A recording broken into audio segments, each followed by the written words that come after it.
अस्सलाम वालेकुम गाइस। आज हम अपने 9th क्लास बायोलॉजी चैप्टर 1 को मज़ीद आगे लेके जाते हैं। आज का जो हमारा टॉपिक है वो है levels of organisation of organisms, यानी जानदारों की तंजीम के दर्जात। ये हमारे पास 9 दर्जात हैं। हम एक को एक एक को डिस्कस करते हैं और मैं आपको ये भी बताऊंगा कि इसमें से कौन सा लॉन्ग क्वेश्चन बनेगा और कौन सा शॉर्ट क्वेश्चन बनेगा। तो सबसे पहले जो हमारे पास तंजीम के दर्जात में आता है वो है सब एटॉमिक और एटॉमिक लेवल। अब सब एटॉमिक और एटॉमिक लेवल से क्या मुराद है?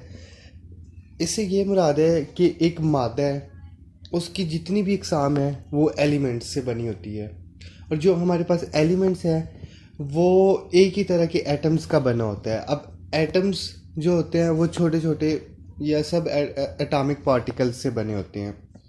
इस सब को हम क्या कहते हैं? सब एटॉमिक या एटॉमिक लेवल एक कहते हैं, जिसके अंदर मादा की जितनी भी किस्में होंगी वो एलिमेंट से मिलकर बनी होती है, और जो एलिमेंट्स है वो एक ही तरह के एटम से मिलकर बना होता है, और जो एटम्स जो होते हैं ना वो सब एटॉमिक या एटॉमिक पार्टिकल्स से मिलकर बने होते हैं। अब ये सब एटॉमिक या एटॉमिक पार्टिकल्स कौन से हैं? ये इलेक्ट्रॉन्स, प्रोटॉन्स और न्यूट्रॉन्स आते हैं इसमें। अब यहाँ से एक एमसीक्यूज बन सकता है कि इलेक्ट्रॉन्स तवानाई के दर्जात में डैश में घूमते हैं, तो ये घूमते हैं इलेक्ट्रॉन शेल्स में। कौन? इलेक्ट्रॉन्स। ये एक यहाँ से एमसीक्यूज बन सकता है। बाकी इससे कोई चीज़ इंपॉर्टेंट नहीं है, ना शॉर्ट क्वेश्चन के लिए और ना ही एमसीक्यूज के लिए। अब सब एटॉमिक और एटॉमिक लेवल में आते हैं बायो एलिमेंट्स। अब बायो एलिमेंट्स से क्या मुराद है? वो एलिमेंट्स जो जानदारों के अंदर पाए जाते हैं उन्हें बायो एलिमेंट्स कहते हैं। अब फितरत में ना पाए जाने वाले एलिमेंट्स की तादाद है 92। अब 92 एलिमेंट्स में से 16 एलिमेंट को हम क्या कहते हैं? बायो एलिमेंट्स कहते हैं। अब 16 एलिमेंट्स में से जो 6 हैं, 6 एलिमेंट्स हैं ना, वो 99% जिस्म की कैमियत का हिस्सा बनते हैं, और जो बाकी हैं वो 0.1% बनते हैं। अब ये 6 एलिमेंट्स कौन से हैं जो 99% कैमियत का हिस्सा बनते हैं? ये carbon, hydrogen, oxygen, nitrogen, calcium और फास्फोरस। अब ऑक्सीजन जो हमारे पास है वो 65%, कार्बन इसी तरह 18%, हाइड्रोजन 10%, नाइट्रोजन 3%, कैल्शियम 2% और फास्फोरस 1%। तो ये एमसीक्यूज के लिए बहुत इंपॉर्टेंट है, और बायो एलिमेंट्स की डेफिनेशन शॉर्ट क्वेश्चन में आ सकती है। इसी तरह जो बाकी एलिमेंट्स है जिसमें potassium, sulphur, chlorine, sodium, magnesium, zinc वगैरह, ये मिलकर जिस्म की कैमियत का सिर्फ 1% हिस्सा बनाते हैं। तो सबसे पहले सब एटॉमिक लेवल हमारे पास आता था, उसमें सब एटॉमिक लेवल का डिस्कस किया। ये होते क्या हैं? इलेक्ट्रॉन्स, प्रोटॉन्स, न्यूट्रॉन्स होते हैं। उसके बाद इसी लेवल के अंदर बायो एलिमेंट्स को हमने डिस्कस किया। बायो एलिमेंट्स क्या होते हैं, और फिर बायो एलिमेंट्स हैं कौन कौन से? 16 बायो एलिमेंट्स हैं, उनमें से जो 99% कैमियत के हिस्सा है वो कौन से हैं, और जो 1% है वो कौन से हैं। इसके बाद जो दूसरा लेवल आता है वो आता है मालिक्यूलर लेवल। अब मालिक्यूलर लेवल से क्या मुराद है? अब बायो एलिमेंट्स जो होते हैं ना वो जानदारों में अलग अलग नहीं पाए जाते, बल्कि वो आयनी या कोवलेंट बांड के ज़रिए आपस में जुड़ के रहते हैं, और इस सूरत में रहते हैं। कोवलेंट बांड के ज़रिए आपस में जुड़े होते हैं। इस जुड़ने के अमल को जो बायो एलिमेंट्स आपस में कोवलेंट बांड या आयनी सूरत में एक दूसरे से जुड़ते हैं ना, तो इस सूरत को हम क्या कहते हैं? मालिक्यूलर लेवल कहते हैं। अब मालिक्यूल लेवल क्या है? इसके मालिक्यूल से क्या मुराद है? मालिक्यूल एक कंपाउंड का वो छोटे से छोटा तरीन हिस्सा है जिसमें इस मरकब की तमाम खसूसियात मौजूद होती है, तो ये मालिक्यूल कहलाता है। तो बायो एलिमेंट्स जब कोवलेंट बांड या आयनी सूरत में एक दूसरे से जुड़े होते हैं तो ये क्या बनाते हैं? मालिक्यूलर लेवल बनाते हैं। अब मालिक्यूलर लेवल 2 ग्रुप्स में तकसीम किया जाता है इसको। एक माइक्रो मालिक्यूल्स और दूसरा होता है मैक्रो मालिक्यूल्स। जो माइक्रो मालिक्यूल्स होते हैं ना उनका मालिक्यूलर वेट कम होता है, जैसा कि ग्लूकोज, पानी, ये किस में आ जाते हैं? माइक्रो मालिक्यूल्स में आ जाते हैं। इसी तरह जो मैक्रो मालिक्यूल्स है उसका मालिक्यूलर वेट ज़्यादा होता है, जिसमें लिपिड्स या प्रोटीन, स्टार्च वगैरह ये आ जाते हैं। अब इस लेवल में क्वेश्चन ये बन सकता है कि मॉलिक्यूलर लेवल से क्या मुराद है, या इसके अलावा ये क्वेश्चन बन सकता है कि माइक्रो मॉलिक्यूल्स और मैक्रो मॉलिक्यूल्स में फ़र्क बताएं, और ये एक इम्पोर्टेंट शॉर्ट क्वेश्चन बन सकता है यहाँ से। या इसके अलावा एमसीक्यूज़ में ये पूछ सकते हैं पानी माइक्रो मॉलिक्यूल है या मैक्रो मॉलिक्यूल है, मतलब इस तरह के यहाँ से शॉर्ट और एमसीक्यूज़ बन सकते हैं। नेक्स्ट जो हमारा लेवल है वो है ऑर्गेनेली और सेल लेवल। अब ऑर्गेनेली और सेल लेवल ये दो इनकी डेफिनेशन, और फिर ऑर्गेनेली लेवल को मतलब आगे इसकी मिसाल के साथ एक्सप्लेन करना, इसमें ये याद करना है। सबसे पहले ऑर्गेनेली लेवल होता क्या है। ऑर्गेनेली लेवल ये है कि बायोमॉलिक्यूल्स मखसूस तरह से आपस में जुड़े होते हैं और ऑर्गेनेली बनाते हैं। जो हमने बायोमॉलिक्यूलर लेवल ऊपर पढ़ा है ना, वो ये कहता है कि वो बायोमॉलिक्यूल्स मखसूस तरह से ना आपस में जुड़ते हैं और ऑर्गेनेली बनाते हैं। इसी तरह जो सेल है वो ज़िंदगी की साख्त और फेल की बुनियादी इकाई है, यानी unit of life is called cell. तो सेल का तो आपको क्लियर हो गया होगा। जो ऑर्गेनेली है ना, वो ऐसे होता है कि ये सरगर्मियाँ सर अंजाम देने के लिए मतलब काम करते हैं। जिस तरह हर किस्म का ऑर्गेनेली मखसूस काम के लिए होता है, जैसे माइटोकॉन्ड्रिया है वो सिर्फ सेलुलर रेस्पिरेशन के लिए होता है, इसी तरह राइबोसोम्स है वो प्रोटीन्स की तैयारी के लिए होते हैं। तो इस तरह ये लेवल ना मतलब आगे जाके मज़ीद पेचीदा होता जाता है, मज़ीद कम्प्लेक्स होना शुरू हो जाएगा। जैसे हमने पहले पढ़ा था बायो एलिमेंट्स से फिर हमने पढ़ा मालिकुलर लेवल से हमने अब पढ़ा ऑर्गेनेली लेवल, सॉरी ऑर्गेनेली का बनना, ऑर्गेनेली कैसे बनते हैं। इसी तरह हमने सेल की डेफिनेशन पढ़ी। सेल की है ज़िंदगी की साख्त और फेल की बुनियादी इकाई, हमारे पास क्या कहलाता है, सेल कहलाता है। इसी तरह जो इससे अगला लेवल है वो है टिश्यू लेवल। अब ये मज़ीद आगे कम्प्लेक्स होना शुरू हो जाएगा। अब जो एक इस टिश्यू जो होता है ना, उसमें ये होता है कि एक ग्रुप होता है सेल का जो काम सर अंजाम देता है। इसकी तारीफ हम ऐसे कर सकते हैं, एक जैसे सेल का ग्रुप जो एक जैसा काम सर अंजाम दे टिश्यू कहलाता है। अब पौधों में टिश्यू की मुख्तलिफ इकसाम है और जानवरों में भी टिश्यू की मुख्तलिफ इकसाम है। जो पौधों में पाई जाती है उसमें चंद एक ये है एपिडर्मल, ग्राउंड टिश्यू और मज़ीद ईटीसी। इसी तरह जानवरों में जो टिश्यू की इकसाम पाई जाती है उसमें नर्वस टिश्यू, मस्कुलर टिश्यू, ये सब आ जाते हैं। इससे अगला जो लेवल है वो एक इम्पोर्टेंट लॉन्ग क्वेश्चन भी है और शॉर्ट क्वेश्चन भी, और इससे एमसीक्यूज भी बन जाते हैं। आर्गन और आर्गन सिस्टम लेवल, ये बहुत इंपॉर्टेंट लेवल है लॉन्ग क्वेश्चन के लिए, अगर इस चैप्टर से लॉन्ग क्वेश्चन आए तो। आर्गन और आर्गन सिस्टम लेवल में अब क्या याद करना है। आर्गन और आर्गन सिस्टम लेवल में सबसे पहले हम आर्गन को डिस्कस करते हैं। आर्गन होता क्या है। जब आला दर्जा के मल्टी सेलुलर जानदारों में एक से ज़्यादा किस्म के टिश्यूज़ जिनके अफ़ाल एक दूसरे से वाबस्ता हो आपस में मिलकर एक आर्गन बनाते हैं। अब इससे क्या मुराद है, इससे ये मुराद है मल्टी सेलुलर जानदारों में ना एक से ज़्यादा किस्म के टिश्यूज़ पाए जाते हैं। क्योंकि मल्टी यूनिसेलुलर होता है तो एक किस्म के टिश्यू पाए जाते हैं, तो हमने मल्टी सेलुलर की बात की है, इसमें एक से ज़्यादा किस्म के टिश्यूज़ पाए जाते हैं।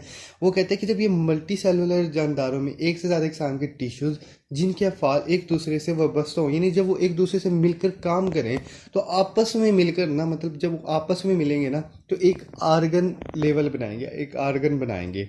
अब जैसे कि मिसाल के तौर पे उन्होंने स्टोमिक की मिसाल दी, यानी मैदा क्या करता है। अब मैदा एक आर्गन है, यानी स्टोमिक एक आर्गन है जो प्रोटीन्स की डाइजेशन और खुराक को ज़ख़ीरा करने के लिए मखसूस होता है। अब स्टोमिक के अंदर दो किस्म के मतलब टिश्यूज़ पाए जाते हैं, एक एपिथेलियल टिश्यू है, दूसरा मस्कुलर टिश्यू। एपिथेलियल टिश्यू का स्टोमिक में क्या किरदार है और मस्कुलर टिश्यू का स्टोमिक में क्या किरदार है, ये एक शॉर्ट क्वेश्चन भी बन सकता है।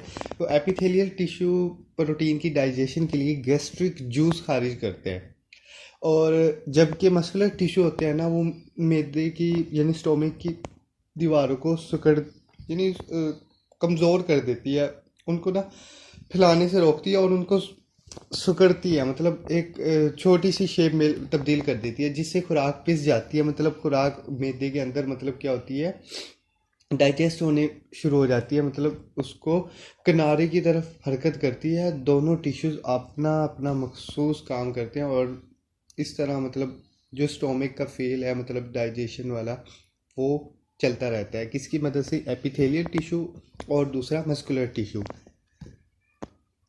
यहाँ तक हुई आर्गन की बात क्लियर। अब उसके बाद आ जाते हैं नेक्स्ट जो इसका लेवल है आर्गन सिस्टम लेवल।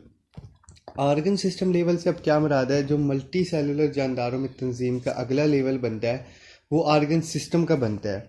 अब इसमें क्या होता है, वाबस्ता काम करने वाले मुख्तलिफ आर्गन्स आपस में मुनज़्ज़म होकर एक आर्गन सिस्टम बना देते हैं। यानी जो मुख्तलिफ आर्गन है ना, जैसे मैंने पहले ही कहा था कि आगे जाके कम्प्लेक्स होना शुरू हो जाएगा ये प्रोसेस। जैसे कि हमने पढ़ा था बायो एलिमेंट से हमारे पास मालिक्यूलर लेवल बन रहा है, मालिक्यूलर लेवल आपस में मिलकर आर्गनेली बना रहे हैं, आर्गनेली मिलकर फिर टिश्यू बना रहे हैं, फिर इसी तरह ये मिलकर टिश्यू मिलकर आर्गन बना रहे हैं, इसी तरह आर्गन मिलकर आर्गन सिस्टम लेवल बना रहे हैं। अब आर्गन सिस्टम लेवल में की मिसाल आ जाती है डाइजेस्टिव सिस्टम। डाइजेस्टिव सिस्टम एक आर्गन सिस्टम है जो खुराक की डाइजेशन का फेल सर अंजाम देता है, जिसके अंदर हमारे छोटी आंत स्मॉल इंस्टाइन जिसे हम कहते हैं आर्गन्स, और organs level community large Einstein, और मुख्तलिफ मतलब जो और आर्गन्स हैं ना वो मिलकर काम सर अंजाम देते हैं आर्गन सिस्टम लेवल में। अब इसके बाद आर्गन सिस्टम लेवल जानवरों और पौधों में मतलब क्या इसका फ़र्क बताना है, और ये एक इम्पोर्टेंट शॉर्ट क्वेश्चन भी बन सकता है। आर्गन सिस्टम लेवल जो है ना वो जानवरों में पेचीदा होता है और पौधों में बिल्कुल सादा होता है। अब इसकी रीज़न ये है, जो जानवरों में सरगर्मियाँ हैं ना काम की वो ज़्यादा होती है एज पौधों में, मतलब पौधों में इतनी सरगर्मियाँ नहीं होती, इतने अफवाल नहीं होते, इसलिए उसमें आर्गन सिस्टम लेवल क्या है सिंपल पाए जाते हैं। लेकिन जानवरों के अंदर ये पेचीदा होता है क्योंकि उनकी ज़्यादा अफवाल, उनकी ज़्यादा पेचीदगी, उनकी ज़्यादा सरगर्मियों की वजह से। तो आर्गन और आर्गन सिस्टम लेवल हुआ यहाँ तक कंप्लीट। इसमें ये एक लॉन्ग क्वेश्चन बन सकता है। अगर ये लॉन्ग क्वेश्चन बन जाए तो सबसे पहले आर्गन की डेफिनेशन, फिर आर्गन की मिसाल में स्टोमिक की मिसाल, फिर स्टोमिक के अंदर दो टिश्यूज़ का किरदार, उसके बाद फिर आ जाता है argon system. Argon system level में अब क्या करना है, सबसे पहले आर्गन सिस्टम लेवल की डेफिनेशन करनी है, उसके बाद इसकी एग्जांपल के बाद आर्गन सिस्टम लेवल को जानवरों और पौधों में एक्सप्लेन करना है। तो ये था एक इम्पोर्टेंट लॉन्ग क्वेश्चन इस चैप्टर का। इसके बाद जो नेक्स्ट लेवल आता है वो है ऑर्गेनिज्म लेवल। अब ऑर्गेनिज्म लेवल में क्या होता है, मुख्तलिफ आर्गन्स और आर्गन सिस्टम्स मतलब मज़ीद आगे पेचीदा हो गया। अब यहाँ एक मुकम्मल जानदार इस लेवल में बनेगा। अब इसमें क्या होता है कि आर्गन्स और आर्गन सिस्टम आपस में मुनज़्ज़म होकर एक मुकम्मल जानदार यानी फ़र्द बना देते हैं। जानदार में आर्गन्स और आर्गन सिस्टम के तमाम अफ़ाल, अमाल और सरगर्मियाँ बाहमी रब्त में होती है। अब इस लाइन को उसने एक्सप्लेन करने के लिए एक मिसाल दी है, जिसमें वो कहता है कि जब मतलब एक इंसान एक सख्त काम में मसरूफ़ होते हैं ना, तो सिर्फ उसके मसल्स काम नहीं कर रहे होते बल्कि उसके अंदर मज़ीद सरगर्मियाँ भी काम कर रही होती है या फ़ाल हो रहे होते हैं, जिसमें रेस्पिरेशन का अमल भी हो रहा है, दिल की धड़कन की रफ्तार भी तेज़ हो रही होती है। इसी तरह मज़ीद और चीज़ें हैं जो मतलब अपना अपना रोल अदा कर रही होती है, सिर्फ मसल्स काम नहीं कर रही होती। ऑर्गेनिज्म लेवल एक ऐसा लेवल है जिसमें एक मुकम्मल फ़र्द तैयार हो जाता है। ये था ऑर्गेनिज्म लेवल। उसके बाद जो इसका नेक्स्ट लेवल है वो है पॉपुलेशन लेवल। पॉपुलेशन लेवल से क्या मुराद है, इसमें पॉपुलेशन की तारीफ़ बहुत इंपॉर्टेंट शॉर्ट क्वेश्चन बन सकती है, जो ये है कि एक ख़ास वक्त में एक ही जगह पर मौजूद एक ही स्पीशीज़ के जानदारों का ग्रुप एक पॉपुलेशन बनाता है। मतलब एक ख़ास जगह है, एक ख़ास वक्त है और एक ही स्पीशीज़ के उसमें जानदारों का ग्रुप पाया जाता है, उसे हम पॉपुलेशन कहलाते हैं। जैसे कि मिसाल के तौर पर उन्होंने दी है और ये MCQs भी बन सकता है। 2010 में पाकिस्तान में इंसान की पॉपुलेशन 173.5 मिलियन अफराद पर मुश्तमिल थी, जो कि एक इम्पोर्टेंट वेरी इंपॉर्टेंट MCQs बन सकता है कि 2010 में पाकिस्तान में इंसान की पॉपुलेशन की तादाद डैश थी तो 173.5 मिलियन अफराद थी, जो कि पॉपुलेशन की मिसाल है। अब पॉपुलेशन में हमने स्पीशीज़ का जिक्र किया है कि एक ख़ास वक्त में एक ही जगह पर मौजूद एक ही स्पीशीज़ के जानदारों का ग्रुप एक पॉपुलेशन बनाते हैं। अब स्पीशीज़ से क्या मुराद है, स्पीशीज़ से मुराद जानदारों का एक ऐसा ग्रुप है जो बार आवर जानदार पैदा करने के लिए आपस में जिनसी तौलीद करते हैं। मतलब एक नया जानदार बनाने के लिए क्या करते हैं, आपस में जिनसे तुलीद करते हैं, मतलब नया ग्रुप बनाने के लिए, मतलब एक नस्ल बनाने के लिए क्या करते हैं, आपस में जिनसे तुलीद करते हैं। ये सिर्फ इस चीज़ की डेफिनेशन है जो कि बहुत इंपॉर्टेंट है शॉर्ट क्वेश्चन के लिए। इसके अलावा मस्कन या हैबिटेट से क्या मुराद है? मस्कन यानी हैबिटेट से मुराद माहौल का वो इलाका है जिसमें जानदार रहता हो, मतलब जिस जगह इंसान या जो जानदार रह रहा है उस जगह को उसका मस्कन या हैबिटेट कहेंगे। इसके बाद जो नेक्स्ट लेवल है वो है कम्युनिटी लेवल। अब कम्युनिटी लेवल में सबसे पहले इसकी डेफिनेशन, कम्युनिटी लेवल से मुराद क्या है? मुख्तलिफ पॉपुलेशन जब आपस में इकट्ठी होगी तो एक कम्युनिटी लेवल बनता है, मतलब एक स्पीशीज़ से ज़्यादा स्पीशीज़, मतलब एक ही स्पीशीज़ की नहीं, अब मुख्तलिफ स्पीशीज़ आपस में मिलेगी और एक कम्युनिटी लेवल जब बनेगा। अब इसकी एग्जांपल ऐसे दे सकते हैं, एक जंगल एक कम्युनिटी लेवल की मिसाल है जिसमें मतलब काफ़ी किस्म की स्पीशीज़ पाई जाती है, पौधों की भी जानवरों की भी, मतलब ये कम्युनिटी लेवल में आ जाते हैं। अब कम्युनिटी लेवल की भी दो इकसाम है, एक सादा कम्युनिटी है, एक पेचीदा कम्युनिटी है। सादा कम्युनिटी से मुराद ये है कि मतलब ये कम्प्लेक्स नहीं होगी, एक मतलब छोटी सी जगह पे उसमें मुख्तलिफ जानदारों की जो स्पीशीज़ पाई जाती है उसको हम सादा कम्युनिटी कहेंगे। जैसे एक गिरा हुआ दरख्त है, अब एक दरख्त गिरेगा उसके अंदर काफ़ी स्पीशीज़ उसके नीचे होंगी, मतलब वो किसी भी किस्म के जानदार उसके मतलब नीचे आ जाएंगे जिसको हम सादा कम्युनिटी के अंदर लेंगे। मतलब इसमें साइज़ महदूद होता है सादा कम्युनिटी के अंदर, लेकिन पेचीदा कम्युनिटी के अंदर साइज़ महदूद नहीं होता। मतलब इसका तो ये था कि एक जंगल मतलब एक दरख्त, गिरा हुआ दरख्त, एक दरख्त है गिरा हुआ, वही सिर्फ कम्युनिटी में आ रहा है, तो एक सादा कम्युनिटी की एक हदूद होती है साइज़ की। लेकिन जो पेचीदा कम्युनिटी है उसकी मिसाल हम तालाब दे सकते हैं, उसकी मिसाल हम जंगल दे सकते हैं। इसमें साइज़ की हदूद नहीं होती, इसमें जितना मतलब हम इसको एक्सटेंड कर सकते हैं, जैसे एक तालाब एक जंगल, एक जंगल की कम्युनिटी। अब जंगल में हम कितनी ज़्यादा स्पीशीज़ को मतलब ला सकते हैं, उसमें दरख्त की स्पीशीज़ हो सकती है, उसमें जानवरों की स्पीशीज़ हो सकती है।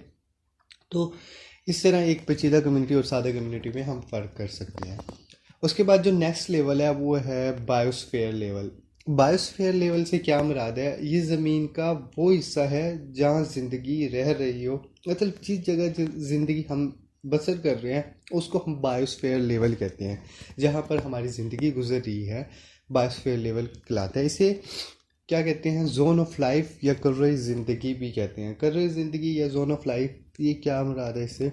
मतलब इससे ये मुराद है ऐसे इलाके जहाँ जानदार माहौल की गैर जानदार अज्जा के साथ बाहमी ताल्लुक़ रखते हैं या इस पर मुश्तमिल होते हैं, इसलिए इसे ज़मीन पर कुर्रे ज़िंदगी भी कहते हैं।